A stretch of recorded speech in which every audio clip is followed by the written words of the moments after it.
Madame, Messieurs, bienvenue à cette session d'information sur la chaîne qui assure les développements. Une nouvelle méthode simple et efficace pour combattre la trypanosomiase a été dévoilée. Il s'agit du nouveau test rapide qui pourra permettre le bon traitement et la meilleure prise en charge contre cette maladie. Vous en saurez davantage dans ce journal. La lettre des évêques catholiques du 14 septembre 2014 dernier et la nouvelle liste des bénéficiaires de la loi d'amnistie du 11 février 2014 ont constitué les principaux sujets développés au cours du point de presse tenu par le porte-parole du gouvernement Lambert Mende Malanga. C'est jeudi. Enfin, 13 personnes décédées et une quarantaine de blessés. C'est le bilan triste de 3 accidents de circulation enregistrés le mardi 16 septembre dernier au pont Kwango à 340 km de Kikwit sur la route nationale numéro 1 dans le Bandundu. Place à présent au journal. Madame, Monsieur, encore une fois, merci de choisir la télévision du développement pour vous informer. Et dans le cadre de la commémoration de la souffrance de nos ancêtres pendant la période coloniale, une journée de réflexion sur cette problématique a été organisée hier mercredi par l'ASBEL Identité Lisakoli Pona Africa, et cela dans le but de ne pas oublier ces moments forts de l'histoire congolaise. d'Eric Kalala, Guy Oloumé pour le reportage.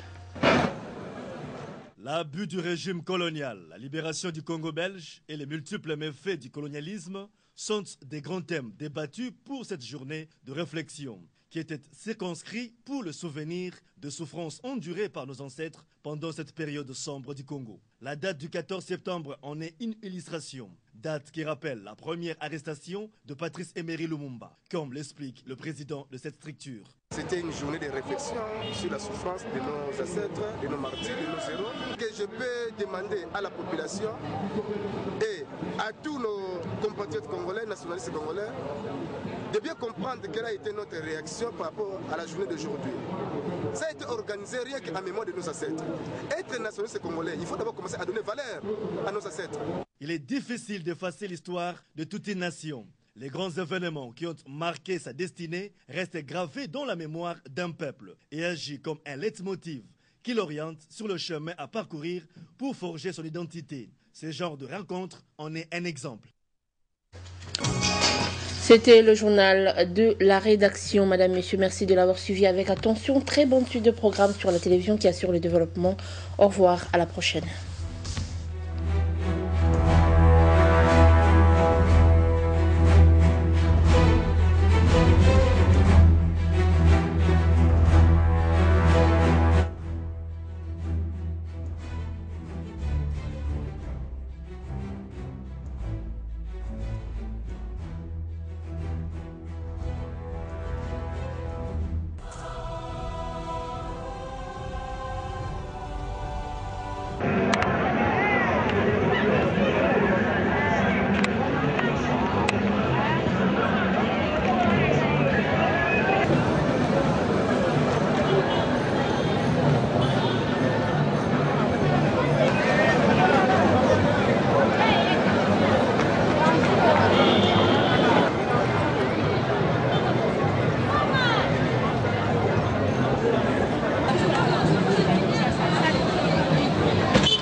présenter, je ne fais que citer son nom, il ne va pas se lever.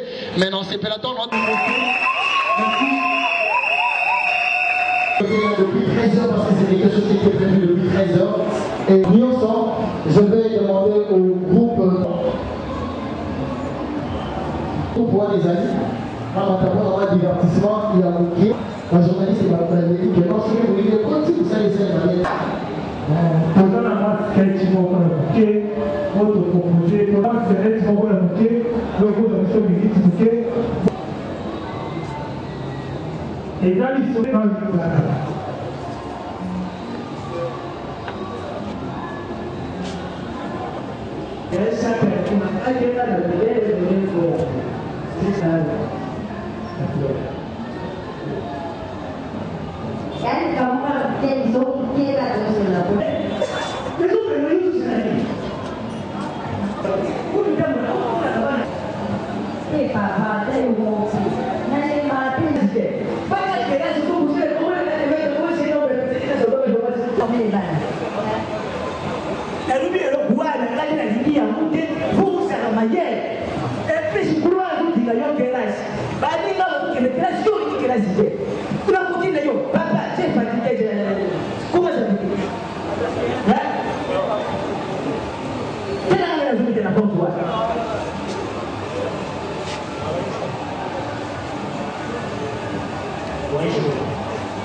Bon, plus justement, moi, disons, avant la famille de Tinguela.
La Ligue des non-ancêtres pour la libération du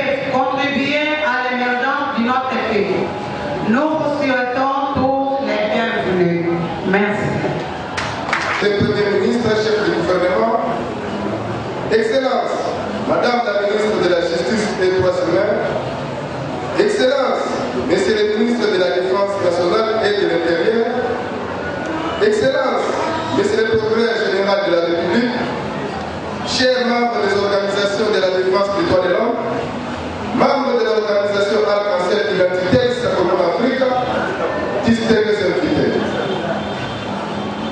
Après avoir lu les écrits de certains experts en matière de colonisation, j'ai les larmes aux yeux pour vous signifier les atrocités commises par le régime colonial en République démocratique du Congo.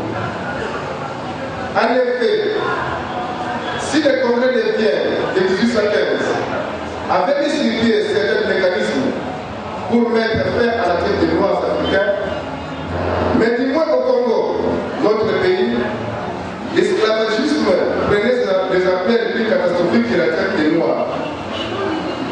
Certains auteurs, et non les moindres, ont qualifié de génocide les rapports de M. Roger Cassima du 28 décembre 1903 pour l'opération dite de mer coupée, relative à l'exploitation du canton rouge au Congo belge. Ces crimes sont les résultats directs du type d'exploitation auquel le pouvoir colonial avait soumis le peuple congolais. C'est les crimes contre l'humanité. L'exploitation du Congo par la Belgique avait connu des innombrables atrocités, à savoir